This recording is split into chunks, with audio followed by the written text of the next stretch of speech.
How to add another Gmail account on Android. Follow these steps to add a Gmail account on your Android device. Open the Gmail app. Launch the Gmail app on your Android phone. Ensure you're signed in to your current account. Access account options. Tap the profile icon in the top right corner. Scroll down and select Add another account. Choose account type. From the account types list, select Google. Sign in, verify your password if prompted. Enter your email or phone number on the sign-in page and tap Next.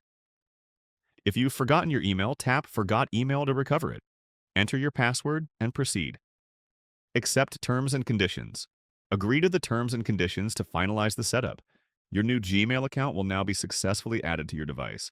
If you found this guide helpful, like, share, and subscribe for more tutorials. Thank you for watching.